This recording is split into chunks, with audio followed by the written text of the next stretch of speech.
everyone, I'm Dahlia El Gazzar with Dahlia Plus Agency. I am here with Jeremy Gutsche. Jeremy, it's been a very long time. So I don't even know when MPI WEC was in Toronto. I think they went recently, and then I want to say it was like 2016 or something like that. Well, you know, I always have fun at any meeting planner event because our business is sort of half in that space. And at this point, as a keynote speaker now, I think I've done 700 and something events. So I think about this world a lot, and it's fun to connect with like-minded people who are thinking through the same sort of challenges and opportunities, especially in this world we're in today. Well, I mean, you got some hot topics that you bring to the stage and that you bring to your audience, and we're going to tap into your mind for, say, the next 20 minutes or so. And I know that you're an event producer yourself with future festivals. So tell us a little bit of where they were at and where you're taking them. Yeah, so I mean, I guess the history to really help in a nutshell is that long ago I worked in the corporate innovation world, but I always wanted my own business. In 2007, before the world went chaotic, I did two things. I had launched something called TrendHunter as a place for people to share ideas, and I launched a book called Exploiting Chaos on how chaos creates opportunity. And actually, that was the book then that sort of launched my keynote career because I was the chaos guy when the world became chaotic. MPI World Education Congress was one of my first big breaks as well. But I became a chaos guy, and I learned so much from it that led to several other books and 700 gigs. But on our Trend website side, we started doing a lot of research, and it was a little bit disconnected from the keynotes. The keynotes were all about innovation and the book content, and on the Trend side, we're helping Disney and Red Bull and NASA figure out what's next, but they were very different worlds. And so probably about 4 years ago, we decided to try and more aggressively connect them by making something called Future Festival, which is a crazy experiential conference in Toronto. And now it's in 20 other cities in a small form. So the big event I say was as if it's never going to happen again. It's going to happen. It's going to be bigger. But it's sort of a 3-day event normally, where the first day is the world next year, and you hear all of our trend research speakers in a highly experiential event. Think hologram tunnels, NASA domes that help you experience Mars, walking into a room where someone gives you a molecular cocktail, trend safaris all over the city. Just something insane in a way, because we're trying to impress heads of innovation and insight who tend to be really tough to impress. So day one is content. Day two becomes a bit more experiential with safaris around the city. And then day three is actually sitting down with your teams to prototype what's next. But a third of the attendees are clients, and the rest are people who pay or maybe prospects. So what's interesting then is that we would have this big event and then a series of little events that tour all the different cities to bring. It's like a hub and spoke kind of design. Yeah. And this year would have been 20 cities. And the March 12th event was the launch of my new book, Create the Future, on the exact day that everything shut down. The book's about innovating in chaos, but what a day to host an event in New York City. Probably 400 tickets and 30 people there. This heartbreaking day to launch. Interviews on like CNN and all these shows canceled because the topic shifts. So that was my last day before we went into whatever. And I remember on that day thinking about our events and just pushing them out a little bit, And then of course you can see where we are all at. So from an event standpoint, if it's hub and spoke, if we use that terminology, the spokes, the little cities, we largely just push them out to later, and then next year, but then created virtual experiences as free teasers for the people that couldn't be there but want the content. And that generally kept everybody happy. There's some refunds, but people kind of in our space want the content. So giving them that content and also a free ticket to the next one seems satisfactory. So let's keep content in mind, because we're gonna talk about that. But sure. Tell me when you decided, like with the new evolution of Future Festival, tell us how you're going to be taking it, but also what happened. Was it chaotic internally in order to make that transition happen? Because a lot of our listeners are going through that at the moment. So when you think about, so first of all, I'm a chaos guy. So I'll give you a little solid primer in this. Disney, CNN, Hyatt, Airbnb, Uber, Pinterest, all these companies are founded during periods of economic collapse. And chaos creates opportunity, even though we don't like to think that. And the model that I like to use is to explain chaos in a little bit of a different world. There's 4 phases: path dependency, which is normal life. The last 10 years, we're stuck in a path. If anything, it's tough to try new things because we're just repeating what works. But then there's crisis, which is when we're still working from home or whatever. Then there's chaos, which is the year after, and then a recharting of the path you're on. So talking about the center, crisis versus chaos, those are 2 very different things. So right now, especially if you're in the event world, you're in crisis. This is not chaos yet. Chaos creates opportunity, but in crisis, it's kind of like Maslow's hierarchy of needs. We're thinking about safety, job security, and we're just slowly working up the channel. And you can't even properly survey your members. People will say, oh, I don't know if we'll have, events and they'll be changed forever. No, they're not. They're not. Once this is gone, I don't anticipate having another global pandemic impact my life for a year, because I'm going to base it on the last 80 years of history. And we've gotten better at thinking of how to even handle this. But at the end of the day, people want a live event and a live experience. Yes, they do. It doesn't mean we won't learn some new hybrid things from this. If you have a big event that has a global potential audience, maybe you'll have a more advanced virtual offering and you'll come out of this stronger. But I just want to really emphasize that right now in crisis is the time that you channel that sense of urgency, restructure, prepare to adapt, prepare to pounce a little quicker. And then once we get to the next phase, that's where a lot of opportunity will exist, because everything's reshuffled, everything's kind of changed around. You will have explored and experimented with new technologies, etc. Right. And in our case, the opportunity, I would say, is that as a keynote speaker, my brand is energy and bringing your event to life, and being, the sort of quote that someone once said that I now use as a brand is intellectual can of Red Bull. And that's what I want to do. I want to get people like jumping and cheering and provoked and shocked, but given tactics, blah, blah, blah, blah, blah.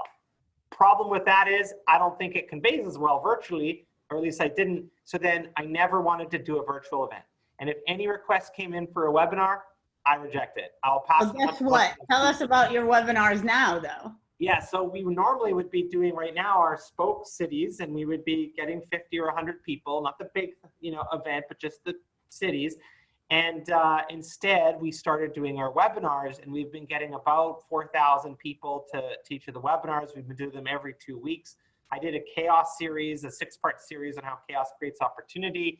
We've been diving into the new normal, the mega trends. There's one actually right now in a little bit, but point is, I'm registered for that one, actually. Excellent. The takeaway though for me was that because of the size of and volume of people coming in, we actually have been setting our all-time records on the research side for the number of requests for proposals and new leads, all this wonderful stuff. And so this isn't a good example of where Jeremy was wrong, his CEO, doing my best, but I really sort of rejected diving into that webinar world. And now that I see the success, we're obviously going to continue it once the world is even back to quote unquote normal. And so I just envision then that we'll have 2 streams. We'll have our virtual stream as well as these events. It's also forced us to further develop our e-learning program and our e-learning business. And right now, one of the biggest proposals we've ever done in our life is in its final stage of maybe moving forward, which is all for e-learning. And for us, this is another sort of shock, but it's something being forced through our ideation pipeline because of COVID and this need to move. So there seems to be a lot of stuff that was on the back burner that is getting done, and the timing is right for you to test to see if your audience or new audiences are warming up to it. No pun intended. But one thing I wanted to ask you, because I know that people are going to be asking this question in their head. So with your webinars, how do you continue to monetize them or use them as lead gen? As well as how are you continuing to retain and acquire a bigger and better database? So With the webinars, our team is mining through all of the different attendees. We're pretty good at trying to sort of retarget, reinvite, and we have the luxury of having a product we can still sell at this time, which is the research. Probably a better answer though that might give people insight to how we're thinking about it would be how we're going to do our future festival virtual in November. Originally, we were planning on a hybrid event, but as the clock ticks on, I just don't think people will be psychologically ready, even if they could travel. Right. And in America, they probably wouldn't be able to travel. But what we're planning then is a fully virtual event, and the idea would be instead of our normal 3-day program for 1,000 people or so, it will be 2 days with an optional third, but here's how we'll do it. Day 1 will be completely free, and we'll aim for maybe 40 or 50,000 people, which I think is possible. I mean, TrendHunter's got a sort of a decent presence in social media and view count, so I think that's about right. But the point would be 1 day that's free, and that will boost our pipeline as much as possible. And then the second day would be something inexpensive like $1,000 for 5 tickets, but no way to get less than 5 tickets. And what that would entitle you to is a more experiential learning day of workshops, which is custom. So day 1, the world in 2021, but day 2, we would mix you up and put you in a group of 20 people based on the topic that you liked and selected. So if you picked retail technology as the topic you like, we will group you with the other people who are interested in that. And so you'll probably meet the people from Target and Adidas and Like a mastermind. A little mastermind, but everyone split into that mastermind if they paid for that ticket. So I don't anticipate that number to be as big, but it's going to be more achievable just because free versus any price is going to have a big drop off. But we'll have the mastermind kickoff even on that first day, the free day. And then on the second day in your mastermind group, you'd also be paired with, in a group of 20, you'd be paired with someone on our team who would walk you through that topic. So again, if you pick retail innovation, you'd have a trend report walkthrough, which is experiencing our product, then you'd talk about it. We'd play a little video of a unique example of an innovation in that category, and then you'd talk about it, and maybe the founder of whatever innovation it is would be on there. And then we'll go through a series of workshops where the point is it's a custom day.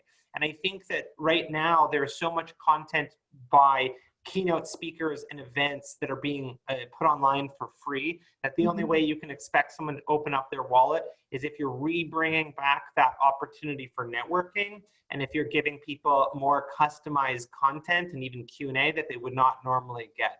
So we'll have that, and then as well, you would get access to e-learning and our trend dashboard. So there are products that you would get for that.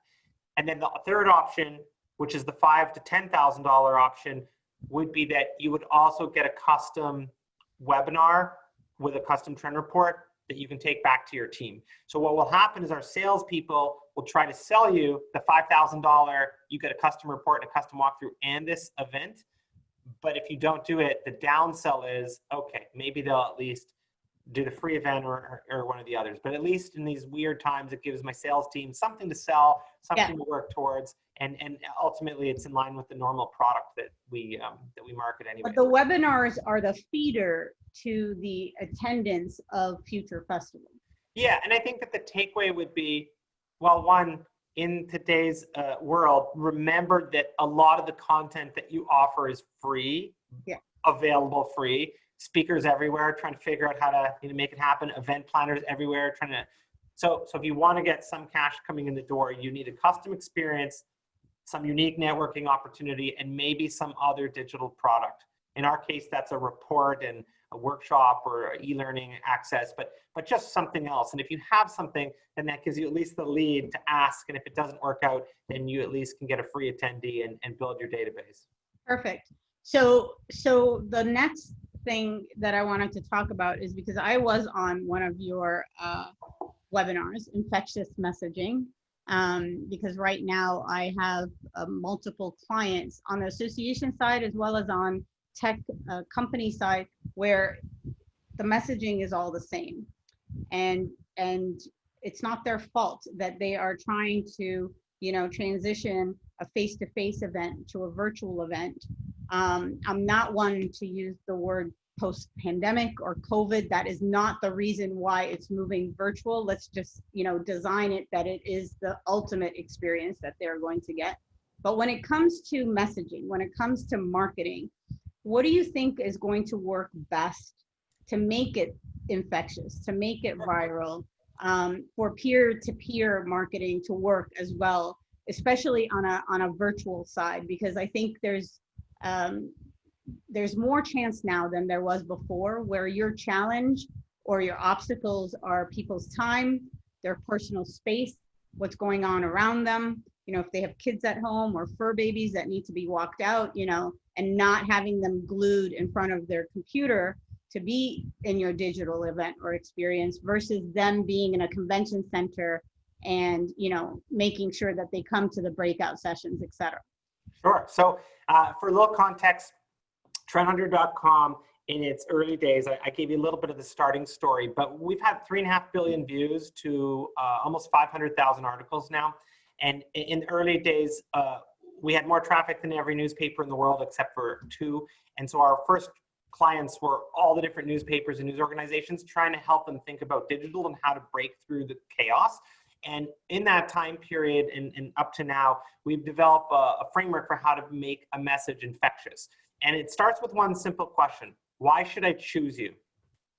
And in today's world, if you think about a normal event, compare yourself to me choosing to attend a Collision or South by Southwest or some other event that's basically free, that has a dozen of the world's top speakers and all this stuff for me to choose from. Why should I choose you? And that's probably going to lead you to start thinking about, well, our industry is unique and that stuff. But you need to be able to convey your answer in 7 words or less, because that's all people will remember. That's your headline, that's your email subject. So what are the 7 words or less that convey why I should choose you? And at TrendHunter, we would think of that as the title of an article, and we've learned that often the title alone can cause an idea to go much more viral than the concept. The title can be more important than it all. And so the framework that we use is got 3 prongs to it in crafting your perfect 7 words or less. And it's that you need your message to be simple, direct, and supercharged. And those 3 things mean something. So a simple message, that's easier to describe. It's simplicity. It's just the words that very quickly let me know what you got. Easy. But the next point, direct, is the part that people usually mistake on when they're trying to craft their message. Direct is not the word descriptive. Direct means, why should I choose you? Mm-hmm. And so if you say, we have an event that's in the retail space and it's the largest event in retail, okay, but that doesn't explain why I should choose you. The only place with access to bombard with other SVPs in retail. Cool, that would make sense to me, but it's still not simple, it's too long. Now we get to our third point, which would be supercharged, which is picking the words that sort of make it exciting. That's your sort of marketing flair. Now, right. To apply this, simple, direct, supercharged, I'll give you 2 examples. One is corporate, and then one is fun. The fun one you'll remember more, but the corporate one would be to say that at TrendHunter, I spent forever trying to figure this out, running my little trend community for 15 years, and I could never really come up with the perfect 7 words or less, even though this is what I profess and preach, because it's not easy. And originally, I used to say the #1 trend website, or the #1 largest, the collection of ideas. And that's okay in that it establishes, it's simple, and it establishes some sort of thought leadership. But it doesn't answer that question of direct, because I don't know if you need a trend website. Why should you need a trend website? So over time, working through that, eventually that led us to our tagline of find better ideas faster. Nice. Better through science, faster through crowdsourcing. But the point is, if I say find better ideas faster, that's a little bit more applicable. You get, in a way, what its purpose is. And since then, we've evolved a little bit in terms of our offerings. We've changed again, but you get the point. The fun example, though, I'll give you is that in Las Vegas, where many of you host events usually, there is a burger, and it's called the Fleur Burger. Simple, direct, supercharged. Well, I guess that's kind of supercharged. Fleur Burger sounds interesting, but do you want it? I don't know. It sounds luxurious. Depends if you're hungry, I guess. In Vegas. So what if I called it something?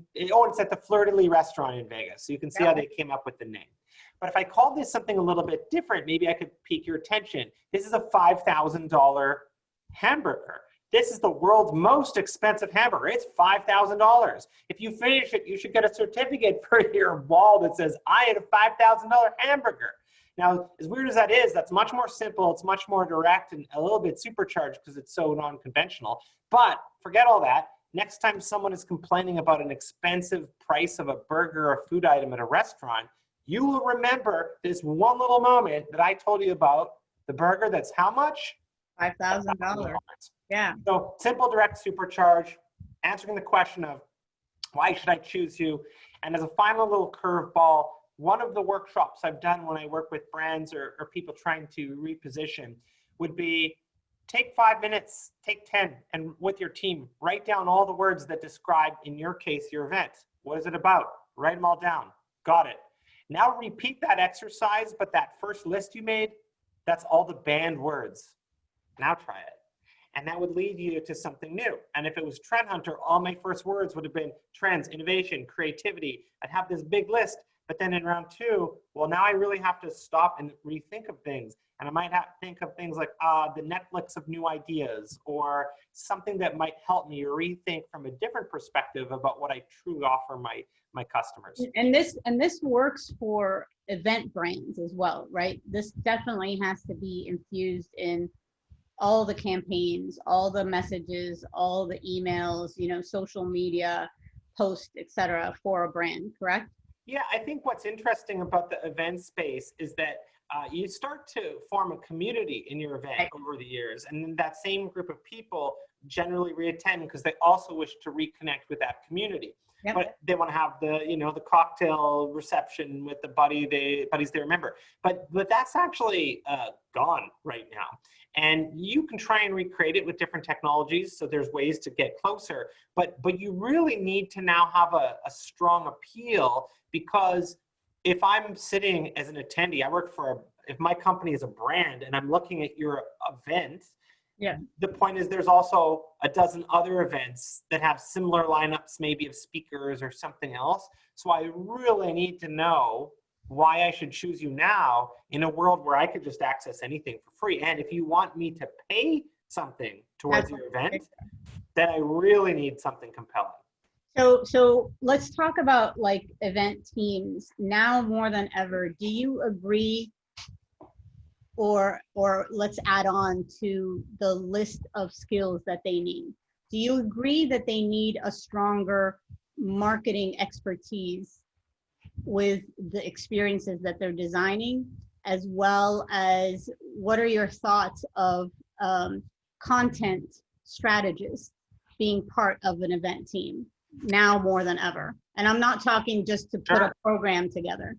Well, I mean, I come from a company that's purely content driven, so that's my segue to you, Jeremy. This is like me taking you to the next part. So, I mean, we lead definitely with content in this world in order to try and have that more customized feel for our clients or the people we want to try and get to attend, and trying to convey that the content is super interesting or unique and you could only get it there. So for our event coming up, it would be live only, get your glimpse into the world in 2021, collide with the top minds to prototype it.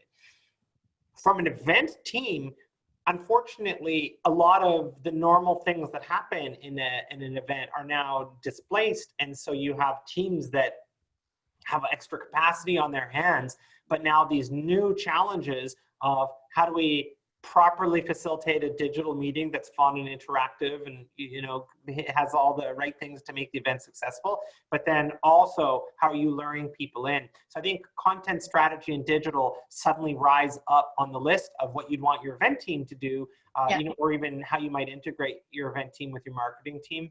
And it's also kind of a good time to reinvest your skills if you're an event planner, to realize if we don't really have many event planning opportunities in the next half year or even 12 months, what are you going to do that sort of bolsters your career and the other things you could do? So it's a good time to be learning those skills. Definitely. And I keep promoting the fact that, you know, event professionals should redesign or reinvent what they're all about and their brand. And I do think that you know, the three steps that you shared about like the infectious messaging, they should do it for themselves, Sure. not Why only should I for choose their you? friends. Huh? Why should I choose you? Like, Exactly. Why should I choose you? And, you know, this is something that we talk about with professionals, especially on their LinkedIn. You know, that headline, instead of it just being, oh, account manager at Red Bull, you know, why should I choose you? Why should I have a relationship with you? And pick 7 words, like you're saying, you know, and make that be your tagline. So why should we choose you? Especially if you're looking for a new adventure. It's interesting you should say that. When we began TrendHunter in the early days, we actually, in 2007, 8, 9, we had like an educational internship program, and we had about, digital was sort of new. Actually, I mean, 2005 is our original beginning, which is before YouTube and before Facebook, to put it in perspective. So when we had these programs to learn digital and then also be part of our team, we had 5,000 people apply. And then we hired about 150, like 6 at a time. And those people ended up forming the team we have now. So everyone on our team, almost entirely, went through that program. And Simple, Direct, Supercharged was a core part of it. But one of the things we ran as a course was, how do you apply that to your own career? And we had everyone redesign their resumes and think about, what's the thing that makes you really good? Are you a creative strategist? Are you a defender of solid ideas? Are you a highly productive implementer? Or what's the thing that represents your brand? And then how do you support that with the reasons why? And it's interesting to think about your own brand and boil that down to 7 words or less. And I think mine ended up, I'm remembering this from a while ago because I would change it, but it's like insatiably curious and willing to adapt, or something like that. Which, if you then ask me in an interview, you know, what are some of your insatiably creative, what would relentlessly creative, that's what it was, relentlessly creative and willing to adapt. What would be your strengths? Well, I'm really good at adapting, and I'm really creative with ideas. What are your weaknesses? Well, because I'm really good at adapting, I recognize that I don't always stick to the plan. So in my career, I've had to put in steps to make sure I do that, because my superpower for you is this. So when you recognize what makes you really strong, there's a double-edged sword of that. But if I'm interviewing you or considering you for a role, and I know you have this superpower, I'm kind of willing to overlook this other part, and it's the most beautiful answer to those questions of, you know, what's your weakness? Well, it's almost like you're walking through your own SWOT analysis in a way too.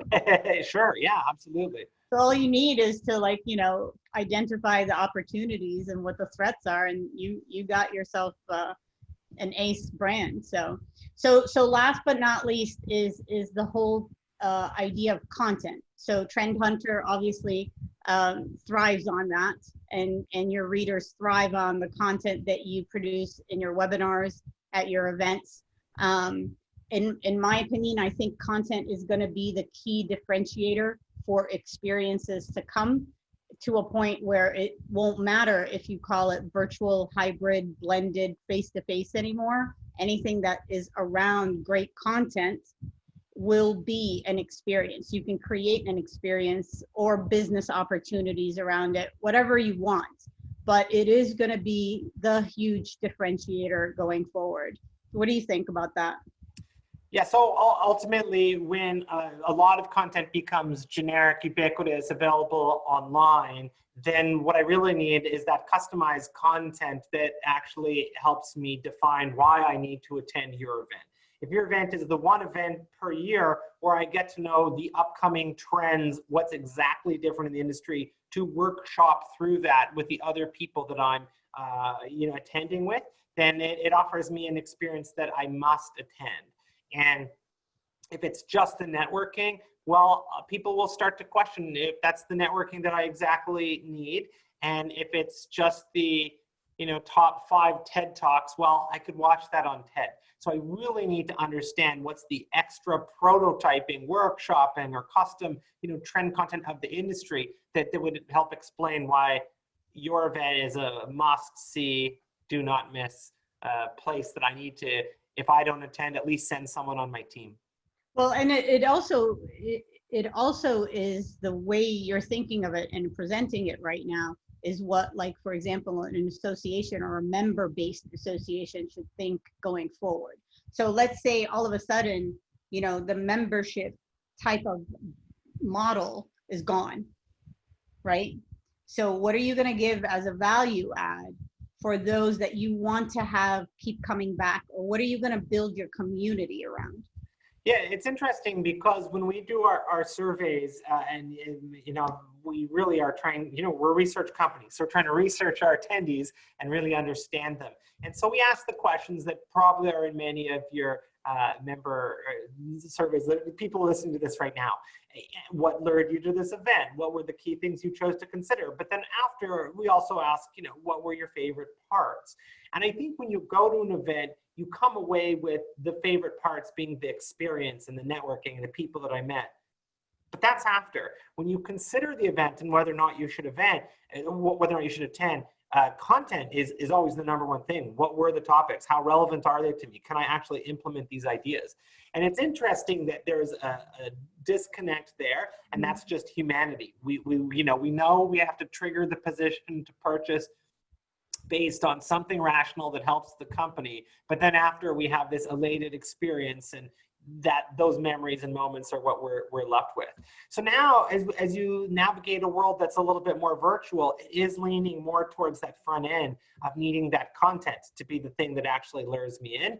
And fundamentally, this period of time will help you refine your focus on that content. And then by the time you get back to real life events or hybrid events, then ideally this experience will teach you even more about what your members like and give you a longer lasting commitment from them to need to attend your event. Perfect. So other than Future Festival, Jeremy, moment of truth, what's your favorite event? Oh, look at that. What's my favorite event? This is like, I'm not going to offend like all my clients by picking one. Oh yeah, you're gonna get some hate mail. Cirque du Soleil. Cirque du Soleil. Great event. And a client. You know, I find that benchmarking to an event is actually a thing that can be a trap. So here's a random fact for you. Our event planners at TrendHunter didn't come from other event planning companies, particularly the head of the events. She actually was someone from our sales team and writing team.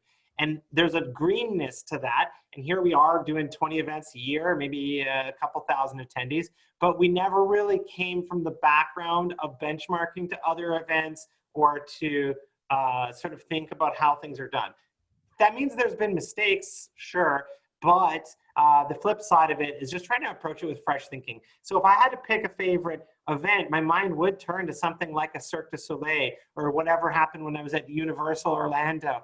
What are those experiences I had that made me think this would be really interesting to recreate, at our own event for other people? Well, it's also, they probably stick in your mind so that you want to tell others about it. That's ultimately any goal for any event, right? So like when I came out the webinar, infectious messaging that,